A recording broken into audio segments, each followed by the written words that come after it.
Over 1,400 years ago, deep in the Arabian desert, a message began to spread that would change the trajectory of human history. To understand its origins, we look at the 6th century Arabian Peninsula. As this map shows, Mecca sat at the center of a massive web of trade, serving as the primary hub connecting the markets of Africa, Asia, and the Mediterranean. At the heart of the city stood the Kaaba. It was a sacred sanctuary, drawing pilgrims and merchants into this dense urban center. But beneath the city's religious importance lay a harsh social reality. Wealth was concentrated among powerful families, tribal feuds were constant, and worshipping hundreds of idols was the primary engine of the city's economy. Mecca's prosperity was built on a system of tribal exploitation. It was a volatile environment where the growing gap between the powerful elite and the marginalized poor had reached a breaking point. It was into this divided city that Muhammad was born in 570 CE. He grew up to become a successful merchant, gaining a deep understanding of Mecca's commercial system. He was so well regarded for his integrity that the people of Mecca gave him the title Al-Amin, meaning the trustworthy. In a city defined by cutthroat trade and shifting alliances, such a reputation was a rare and valued asset. Despite his own success, Muhammad was troubled. He saw the suffering of the poor and the corruption of leaders who used religious idols to maintain their own power. Seeking clarity, he began to retreat to the mountains outside the city. He spent long periods in solitude and reflection, physically distancing himself from the chaos and injustice of Meccan society. These retreats were more than just a personal escape. They represented a deliberate rejection of a city that had abandoned the tribal tradition of protecting the vulnerable in favor of profit. Around the year 610 CE, while meditating in the cave of Hijra, Muhammad experienced a moment that would redefine his life and the world around him. According to Islamic tradition, the angel Jibril appeared before him, bringing down a direct and powerful message from God. This manuscript shows the ancient Arabic script used to record those words. The first revelation was a command: read in the name of your Lord who created. It was the beginning of the Quran.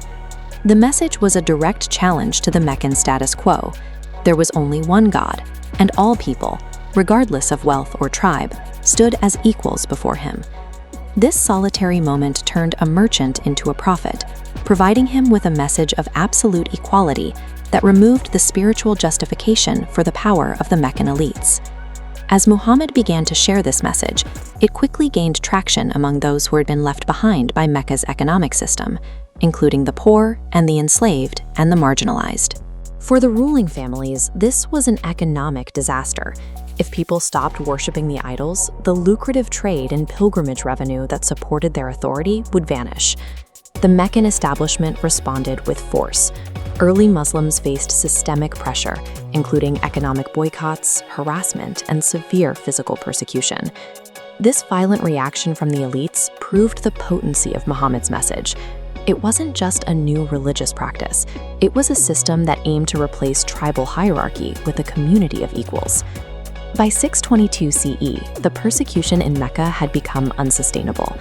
To survive, the small community of Muslims had to find a new home. They made a historic migration to Medina, hundreds of miles north. This event, known as the Hijra, marks the start of the Islamic calendar. In Medina, marked today by the architecture of the Green Dome, Muhammad became more than a preacher. He established a new society based on faith and justice rather than ancestral bloodlines. In this new community, former enemies became allies. Tribes that had been at war for generations were now unified under a shared set of laws and social obligations. They had left Mecca as persecuted refugees, but in Medina, they became the architects of a unified and disciplined civilization. Over the next decade, the message spread rapidly across the peninsula. As we see on the map, formerly divided territories began to consolidate around Medina. By Muhammad's passing in 632 CE, the fractured tribes of Arabia were unified under a single leadership for the first time.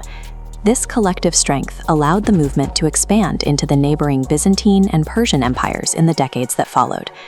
From these beginnings, the civilization grew over the centuries.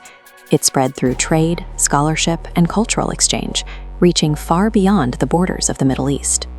Today, nearly 2 billion people across the world follow the teachings that began in those Arabian deserts 1,400 years ago. What started with one man's search for justice in a mountain cave eventually provided a new framework for governance and law that continues to shape the world today.